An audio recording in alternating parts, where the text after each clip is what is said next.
സുരേഷ് ഗോപി ഒരു ക്ലിയർ പൊളിറ്റീഷ്യനായി മാറിയില്ല എന്നുള്ളത് എൻ്റെ ഒരു വ്യക്തിപരമായ ക്ലിയർ പൊളിറ്റീഷ്യനായി മാറിയില്ല എന്ന് പറയുന്നത്. അത് ഒരു സിനിമാ നടൻ എന്നുള്ളതിൽ കേരളത്തിലെ ഒരു പരിണിത പ്രജ്ഞത നേടാൻ സുരേഷ് ഗോപിക്ക് ഈ ചുരുങ്ങിയ കാലം കൊണ്ട് കഴിഞ്ഞിട്ടില്ല.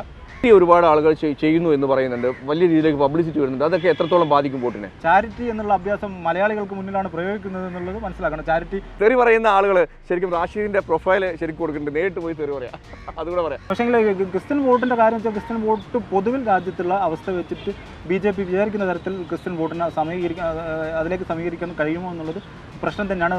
പുതുപ്പള്ളി തെരഞ്ഞെടുപ്പിലായാലും തൃക്കാക്കര തെരഞ്ഞെടുപ്പിലായാലും ഈ ഒരു രാഷ്ട്രീയത്തിന് മുന്നിൽ വെച്ച് മുന്നോട്ട് നീക്കിയിട്ടുണ്ടായിരുന്നെങ്കിലും അത് വലിയ രീതിയിൽ വിജയത്തിലെത്താൻ BJPക്ക് കഴിഞ്ഞിട്ടില്ല. BJP കഴിഞ്ഞ തവണ സുരേഷ് ഗോപിക്ക് കിട്ടിയ വോട്ട് അതിന്റെ ശതമാനം എത്രത്തോളം ഈ സമയത്തുണ്ടാവും? അത് നിലനിർത്താനാവോ എന്നുള്ളതാണ് ഒരു സീനായിട്ട് വരുന്നത്. ചിലപ്പോൾ ഒരുപക്ഷെ നിലനിർത്താൻ അടുത്തോ വരാം, പക്ഷേ വിജയത്തിലെത്തുമോ എന്നുള്ളത്. സുരേഷ് ഗോപി മത്സരിക്കാൻ ഇറങ്ങുന്നു, അതോടൊപ്പം തന്നെ പ്രതാപൻ രംഗത്ത് വരുന്നു, അതിനപ്പുറത്തേക്ക് സുനിൽകുമാർ വരുന്നു, അതിനപ്പുറത്തേക്ക് പ്രതാപനെ മാറ്റി കെ മുരളീധരൻ വരുന്നു. അവിടെയാണ് ഈ ആ ടെസ്റ്റ് BJPക്ക് വലിയ രീതിയിൽ നെഗറ്റീവ് ആവും എന്നുള്ളതാണ് പ്രശ്നം. സുനിൽകുമാർ വലിയൊരു കാൻഡിഡേറ്റാണ്, ലെഫ്റ്റിൻ്റെ കേരളത്തിൽ വന്ന കാൻഡിഡേറ്റ്സിൽ ഏറ്റവും മികച്ച ഒരാളാണ്. ജനങ്ങൾക്ക് സ്വീകാര്യതയുണ്ട്, അടിത്തട്ടിലെ ജനങ്ങളുമായി വലിയ രീതിയിൽ ബന്ധം കീപ്പ് ചെയ്യുന്ന ഒരു റിയൽ പൊളിറ്റീഷ്യനാണ് സുനിൽകുമാർ. അതിൽ സുരേഷ് ഗോപിൻ്റെ കാര്യത്തിൽ സുരേഷ് ഗോപി എവിടെയൊക്കെ പേച്ചിട്ടുണ്ട്. നമ്മൾ ഓർത്തെടുത്താൽ ഒരുപാട് ഇടങ്ങളിൽ കൃത്യമായി രാഷ്ട്രീയമായി സ്ട്രൈക്ക് ചെയ്യേണ്ട ഇടങ്ങളിൽ സുരേഷ് ഗോപിക്ക് പേച്ച് പോയിട്ടുണ്ട്.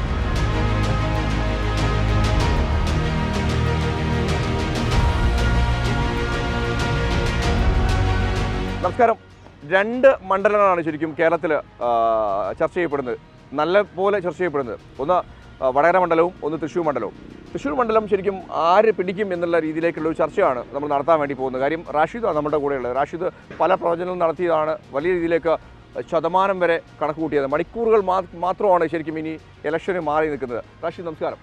തൃശ്ശൂരിലൊരു അവസ്ഥ എന്താ ശരിക്കും? ആദ്യം നമുക്ക് സുരേഷ് ഗോപിയിൽ തന്നെ പോവാം. സുരേഷ് ഗോപിയുടെ ആദ്യം തന്നെ നിങ്ങളെ കാണുന്ന പ്രേക്ഷകരോട് പറയാനുള്ളത്, ഈ പ്രവചനം എന്ന് പറയുമ്പോൾ ഞാനൊരു പ്രവാചകനും ആ തരത്തിലൊന്നുമല്ല. രാഷ്ട്രീയം നിരീക്ഷിക്കുന്ന അത് കൃത്യമായി വരുന്നു എന്നുള്ളത് മാത്രമാണ്. അതിനപ്പുറമുള്ള ഒരു ഐപ്പിലേക്ക്. പക്ഷേ രാഷ്ട്രീയം നിരീക്ഷിക്കുമ്പം അത് എല്ലാവരും കൃത്യമായി പ്രവചിക്കണമെന്നില്ല.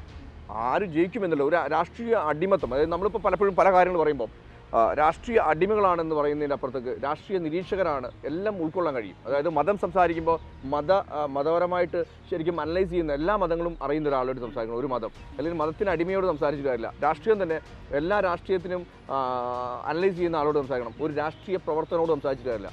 അപ്പോൾ അങ്ങനെ രീതിയിലാണ്. പക്ഷേ താങ്കൾ ശരിക്കും പല പ്രവചനം നടത്തിയപ്പോഴും പറയുന്നത് എന്താ വെച്ചാൽ പല കറക്റ്റായിട്ട് ഈ പ്രവചനത്തിൻ്റെ കാര്യത്തിൽ നിങ്ങൾക്ക് വരുമ്പോൾ ഞാൻ പ്രവചിച്ചതിൽ BJPയുടെ വിജയങ്ങളുണ്ട്, CPMൻ്റെ 2ാം പിണറായി സർക്കാരിൻ്റെ വിജയമുണ്ട്, അതേപോലെ പല എല്ലാവർക്കും ഉണ്ട്, കോൺഗ്രസിനുണ്ട്, അങ്ങനെ എല്ലാവർക്കും ഉണ്ട്. അതുകൊണ്ടാണ് നമ്മളെ സ്വാധീനിക്കുന്ന ഒന്നല്ല. നമ്മളെ സംബന്ധിച്ചിടത്തോളം പ്രവചനം എന്നുള്ള രീതിയിൽ നമ്മളിടുന്ന കണക്കുകൾ കൃത്യമാവണമെന്നുള്ളത്. താങ്കൾ എൻ്റെ നല്ല സുഹൃത്താണ്. പക്ഷേ അതിലപ്പുറത്തേക്ക് താങ്കൾ പറഞ്ഞൊരു കാര്യം ഞാൻ ഇപ്പോൾ ശരിക്കും ജനങ്ങളുടെ മുന്നിൽ പറയാം.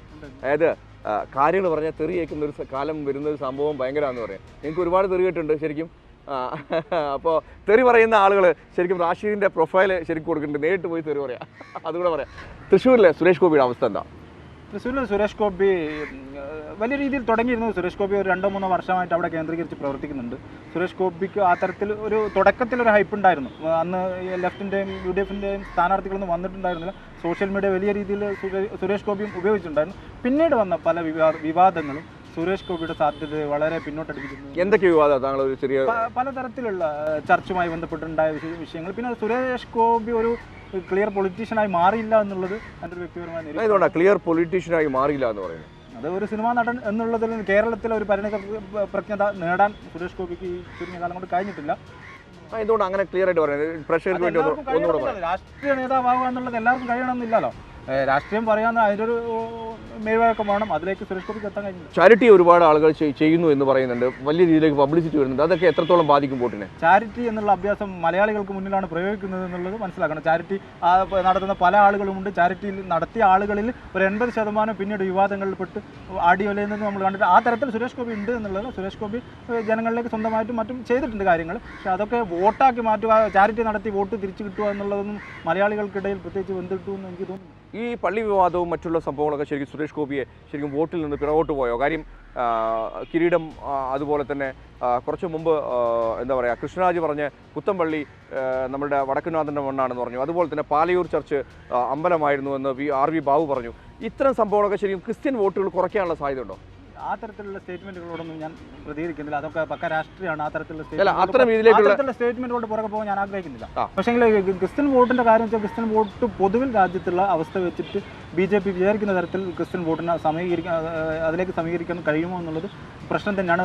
പുതുപ്പള്ളി തെരഞ്ഞെടുപ്പിലായാലും തൃക്കാക്കര തെരഞ്ഞെടുപ്പിലായാലും ഈ ഒരു രാഷ്ട്രീയത്തിന് മുന്നിൽ വെച്ച് മുന്നോട്ട് നീക്കിയിട്ടുണ്ടായിരുന്നെങ്കിലും അത് വലിയ രീതിയിൽ വിജയത്തിലെത്താൻ BJPക്ക് കഴിഞ്ഞിട്ടില്ല. BJP ഒരു കുറേ ദീർഘകാലാടിസ്ഥാനത്തിൽ കേരളത്തിൽ പ്രവർത്തിക്കുന്ന ഒരു സംവിധാനം എന്നുള്ള നിലക്ക് അവർ പല സ്ട്രാറ്റജി അതിൻ്റെ ഒരു ഭാഗമായിട്ടാണ് ഈ ഒരു പരീക്ഷണം. ഈ പരീക്ഷണം അവരെ സംബന്ധിച്ചിടത്തോളം തെറ്റായിരിക്കും എന്നുള്ളതാണ് എൻ്റെ ഒരു അവർ സ്വതവേ പറഞ്ഞുകൊണ്ടിരുന്ന ആ രാഷ്ട്രീയത്തിൽ നിന്ന് മാറി ഈ തരത്തിലേക്ക് മാറിയത് കേരളത്തിൽ ഈ നിലവിലെ രാഷ്ട്രീയ സാഹചര്യത്തിൽ എത്രത്തോളം പോകും എന്നുള്ളത് ഈ റിസൾട്ടിൽ കൂടി വന്നാൽ BJPക്ക് നമുക്ക് മനസ്സിലാവും. കഴിഞ്ഞ തവണ സുരേഷ് ഗോപിക്ക് കിട്ടിയ വോട്ട് അതിൻ്റെ ശതമാനം എത്രത്തോളം ഈ സമയത്തുണ്ടാവും? അത് നിലനിർത്താനാവുമോ എന്നുള്ളതാണ് ഒരു സീനായിട്ട് വരുന്നത്. ചിലപ്പോൾ ഒരുപക്ഷെ നിലനിർത്താൻ അടുത്തോ വരാം. പക്ഷേ വിജയത്തിലെത്തുമോ എന്നുള്ളത് സംശയം, വ്യക്തിപരമായ എൻ്റെ സംശയമാണ്. അതിനപ്പുറമുള്ളതല്ല ജനങ്ങളാണ്. താങ്കളുടെ കയ്യിൽ എന്തുകൊണ്ടാണ് എന്താണ് പറയുക വ്യക്തിപരമായിട്ട് എനിക്ക് സംശയം എന്ന് പറയുന്നത്? സംശയം താങ്കളുടെ എവിടെയാണ് എടുക്കുന്നത്? അതാണ് നമ്മൾ ഇതുവരെ പറഞ്ഞുകൊണ്ടിരുന്ന പോയിന്റുകളെല്ലാം ആ സംശയത്തിലേക്കുള്ള പോയിന്റുകളായിരുന്നു. അതെ, അതുപോലെ തന്നെ സുരേഷ് ഗോപിക്ക് ശരിക്കും സുരേഷ് ഗോപി മത്സരിക്കാൻ ഇറങ്ങുന്നു. അതോടൊപ്പം തന്നെ പ്രതാപൻ രംഗത്ത് വരുന്നു. അതിനപ്പുറത്തേക്ക് സുനിൽകുമാർ വരുന്നു. അതിനപ്പുറത്തേക്ക് പ്രതാപനെ മാറ്റി കെ മുരളീധരൻ വരുന്നു. അവിടെയാണ് ഈ ആ ടിസ്റ്റ് BJPക്ക് വലിയ രീതിയിൽ നെഗറ്റീവ് ആവും എന്നുള്ളതാണ് പ്രശ്നം. ഈ പ്രതാപനായിരുന്നെങ്കിൽ സുരേഷ് ഗോപിക്ക് കുറച്ചുകൂടി ഒരു എഡ്ജ് കിട്ടുമായിരുന്നു. പത്മജയുടെ BJPയിലേക്ക് പോക്കും കെ മുരളീധരൻ്റെ തിരിച്ച് തൃശ്ശൂരിലേക്കുള്ള വരവും കൂടി ആകുമ്പോൾ വലിയ രീതിയിൽ ലെഫ്റ്റും UDFും തമ്മിലുള്ള ഒരു ഫൈറ്റ് നടക്കും. അതിനിടയിൽ മുൻകാലങ്ങളിൽ നിയമത്തൊക്കെ സംഭവിച്ചതുപോലെ സുരേഷ് ഗോപി സുനിൽകുമാർ വലിയൊരു കാൻഡിഡേറ്റാണ്. സുനിൽകുമാർ വലിയൊരു കാൻഡിഡേറ്റാണ്. ലെഫ്റ്റിൻ്റെ കേരളത്തിൽ വന്ന കാൻഡിഡേറ്റ്സിൽ ഏറ്റവും മികച്ച ഒരാളാണ്. ജനങ്ങൾക്ക് സ്വീകാര്യതയുണ്ട്. അടിത്തട്ടിലെ ജനങ്ങളുമായി വലിയ രീതിയിൽ ബന്ധം കീപ്പ് ചെയ്യുന്ന ഒരു റിയൽ പൊളിറ്റീഷ്യനാണ് സുനിൽകുമാർ. പക്ഷേ ഞാൻ പറയുന്നത് അദ്ദേഹത്തിൻ്റെ തൃശ്ശൂർ ശരിക്കും അദ്ദേഹം തൃശ്ശൂർ ചങ്കാണെന്ന് പറയുന്ന ഒരു സംഭവമുണ്ട്. അപ്പോൾ അതുപോലെ തന്നെ മുരളീധരൻ മുൻപ് അവിടെ തോറ്റിട്ടുള്ള ഒരു സംഭവമുണ്ട്. പക്ഷേ സുനിൽകുമാറിന് എത്രത്തോളം സാധ്യതയുണ്ട്? സാധ്യതയുണ്ട് എന്നുള്ളത് അത് ഒന്നുകൂടി വോട്ടിംഗ് ശതമാനമൊക്കെ വരട്ടെ. നാളെ വോട്ട് ചെയ്യട്ടെ ആളുകൾ, നമുക്ക് നോക്കാം. അത്രയും രീതിയിലേക്ക് അപ്പോഴേ പറയാൻ കഴിയുള്ളൂ. ഫൈനലായിട്ട് അത്രേ പറയാം. സുരേഷ് ഗോപി അവിടെ ഈ രണ്ട് സ്ഥാനാർത്ഥികളുടെ മുന്നിൽ പിടിച്ചു വെക്കാൻ പണിയാണെന്നാണ് നിങ്ങൾ പറയുന്നത്. അതെ, അതിൽ സുരേഷ് ഗോപിൻ്റെ കാര്യത്തിൽ സുരേഷ് ഗോപി എവിടെയൊക്കെ പേച്ചിട്ടുണ്ട്. നമ്മൾ ഓർത്തെടുത്താൽ ഒരുപാട് ഇടങ്ങളിൽ കൃത്യമായി രാഷ്ട്രീയമായി സ്ട്രൈക്ക് ചെയ്യേണ്ട ഇടങ്ങളിൽ സുരേഷ് ഗോപി പേച്ച് പോയിട്ടുണ്ട്. അത് മുൻകൂട്ടി എനിക്ക് തോന്നുന്നു മുൻകൂട്ടി പ്രവർത്തനം തുടങ്ങിയോണ്ടാണോ? ഒരു കാരണം അങ്ങനെയാവും. ദീർഘകാലാടിസ്ഥാനത്തിൽ പ്രവർത്തിച്ച് വരുമ്പോൾ അങ്ങനെ സംഭവിക്കാൻ സാധ്യതയുണ്ട്. സുരേഷ് ഗോപി അവിടെ ജയിച്ചു കയറില്ല എന്നുള്ളതാണ് താങ്കളുടെ ഒരു അഭിപ്രായം. അതുപോലെ തന്നെ രണ്ട് സ്ഥാനാർത്ഥികൾ വന്ന സ്ഥിതിക്ക് രണ്ട് സ്ഥാനാർത്ഥികൾ ആരാന്ന് പറയാൻ കഴിയാത്ത അവസ്ഥ ഉണ്ടോ? അല്ല, അതുണ്ടോ താങ്കൾക്ക് പറയാൻ കഴിയാത്ത അവസ്ഥ ഉണ്ടോ? താങ്കളുടെ കാഴ്ചപ്പാടിൽ നിലവിലെ സ്ഥിതിയിൽ അത് അത്ര എളുപ്പമല്ല പറയാൻ പറ്റില്ല. അതെ, രണ്ട് സ്ഥാനാർത്ഥികളാണ്. സുരേഷ് ഗോപി ജയിക്കാനുള്ള സാധ്യത കുറവ് എന്ന് പറയുമ്പോൾ രണ്ട് സ്ഥാനാർത്ഥികളാണ് മത്സരരംഗത്ത് ഉണ്ടാവുക എന്നുള്ള സ്വാഭാവികമായ ഉത്തരവാദിത്തം. അതേപോലെ തന്നെ പറയുന്നത് മൂന്നാം ശരിക്കും കഴിഞ്ഞ കിട്ടിയ വോട്ട് വിലയിരുത്താൻ കഴിയുമോ എന്ന് സംശയമുണ്ട് എന്നും കൂടെ പറയുമ്പോൾ നമ്മൾ ശരിക്കും അത് വിലയിരുത്തേണ്ട കാര്യം തന്നെയല്ലേ. തൃശ്ശൂരിലെ ആളുകൾ ശരിക്കും കേന്ദ്ര സർക്കാരിൻ്റെ ഭരണം അല്ലെങ്കിൽ ഇത്ര സമയമായിട്ടുള്ള കുറേ നമുക്കറിയാമല്ലോ പള്ളികൾ തകർക്കപ്പെടുന്നു മറ്റുള്ള സംഭവങ്ങളൊക്കെ ശരിക്കും ചർച്ചാ വിഷയമാവും ക്രിസ്ത്യാനികളുടെ ഇടയിൽ. ചർച്ച ആവേണ്ടതാണ്. ഞാൻ പറഞ്ഞില്ല, ആ തരത്തിലുള്ള രാഷ്ട്രീയത്തോട് പ്രതികരിക്കാൻ ഞാൻ ആഗ്രഹിക്കുന്നില്ല. അത് വേറെ പാർട്ടാണ്. എന്നിരുന്നാലും ക്രിസ്ത്യൻ കമ്മ്യൂണിറ്റിയിൽ പൊതു സ്വഭാവം വെച്ചിട്ട് ആ തരത്തിലുള്ള കാര്യങ്ങളിൽ എത്രത്തോളം വോട്ട് സുരേഷ് ഗോപിക്ക് കിട്ടും എന്നുള്ളത് സംശയമാണ്. ശരിക്കും ക്രിസ്ത്യൻ വോട്ടും കൂടെ കിട്ടിയാൽ മാത്രമേ സുരേഷ് ഗോപി കയറുള്ളൂ അല്ലേ? അങ്ങനെ ഒരു പ്രശ്നമുണ്ട് ശരിക്കും അല്ലേ? അതുകൊണ്ട് തന്നെയാണ് താങ്കളെ മുസ്ലിംസ് മൈനോറിറ്റി വോട്ട് കുറച്ച് കിട്ടണം, ഇല്ലെങ്കിൽ ജയിക്കാൻ പറ്റില്ല.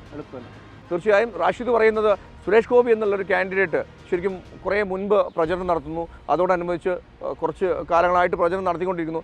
അതിനുശേഷമാണ് സ്ഥാനാർത്ഥികളെ നിശ്ചയിക്കുന്നത്. ആ സ്ഥാനാർത്ഥികളെ നിശ്ചയിച്ചതിൽ നിന്നാണ് ശരിക്കും സുരേഷ് ഗോപിക്ക് ചെറുതായിട്ട് പ്രതീക്ഷ മങ്ങിയ രീതിയിലേക്ക് പോയത് അല്ലേ? തീർച്ചയായും അപ്പോൾ സുരേഷ് ഗോപി കയറില്ല എന്ന് തന്നെയാണ് റാഷിദിൻ്റെ അഭിപ്രായം. അപ്പോൾ നന്ദി, നമസ്കാരം.